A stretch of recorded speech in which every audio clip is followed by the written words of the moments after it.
There is nothing more of a detriment to a species than to convince them they have creator gods.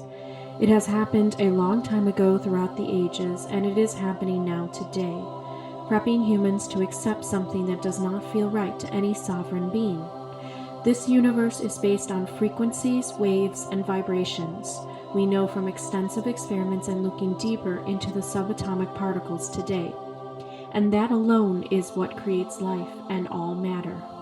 Humanity is far more amazing than a mutated monkey from the Anunnaki. The Anunnaki would love to have you believe they are your gods, but it has always led to one question of an intelligent species as they develop more and more. Who or what created the Anunnaki? That, my friends, is what the Pleiadians figured out, and why they do not see themselves as the creator gods of humanity. They actually tried to tell humans about this, but the Mayan civilization was so young and lacked the understanding at one point, and instead worshipped the Pleiades star system instead of taking in the messages of no gods. The Mayans centered their whole culture and religion around the Pleiades without really understanding the lack of worship the Pleiadians were trying to teach them.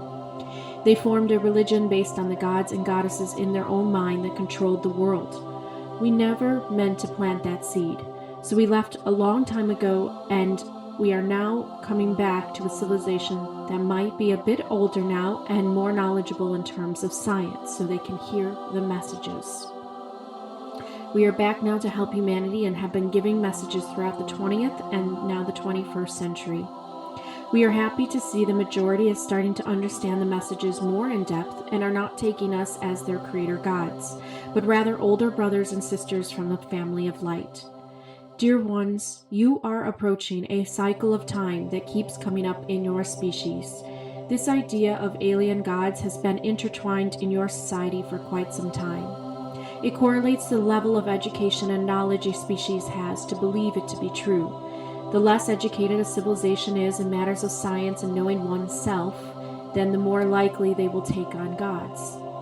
We Pleiadians would like to show you do not need gods. You are already in essence gods of your own destiny. There is no masters or overlords of you. There is only consciousness in highest form of origin of all thought forms, you. Those who claim there are creator being gods are simply unaware of the dangers or are pushing for the enslavement of humanity. Moses was given secret knowledge from an energy portal surrounding a bush. It was not a burning bush as you believe when you think of fire. It was a portal or a rip in the fabric of space to create the narrative of Moses' story. Angels in service to helping a species along the evolutionary path come in many different species around the galaxy. What you think of angels are indeed your guardians in another form. We are not your gods, and there is something that even the most powerful beings in the universe must answer to: sentient love. Your species is starting to get the grasp of this, but I must tell you, in all the 100 million years we've been around, we too are only able to understand a piece of the immense force of love. We still cannot go beyond the terrestrial plane until our death transformation process comes, but we can understand a great deal that love has never been created nor destroyed in all of the universe. It is truly infinite and surpasses everything that we know about in space-time of this universe.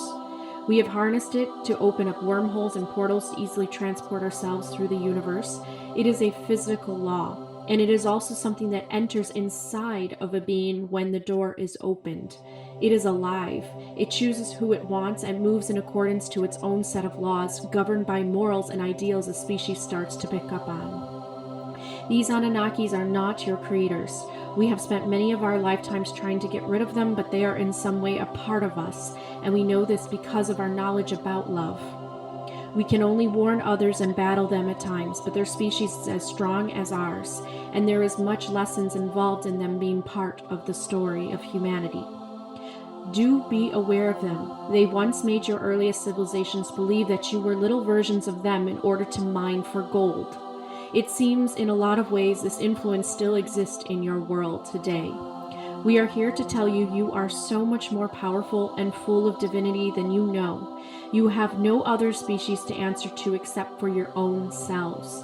You are in charge of your destiny as well as your fates. It depends on how you treat one another and this home planet.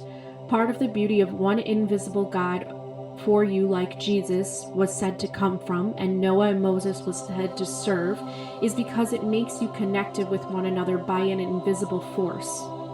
It also teaches you of your divine origin and reminds you to not bow down to those who may say they are your gods, be it government or other beings from someplace else. Look deeper into the religious text to why your God is invisible and felt across all nations, and you will not become slaves to the Anunnakis any longer. And go beyond organized religions and really embrace your spiritual, immaterial nature. Allow yourselves the essence of love to come into your being and teach you how precious of a species you really are. You are nobody's slaves.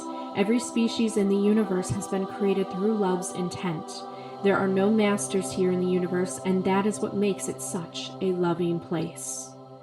We wish you all the greatest joy in love, unity, peace to you.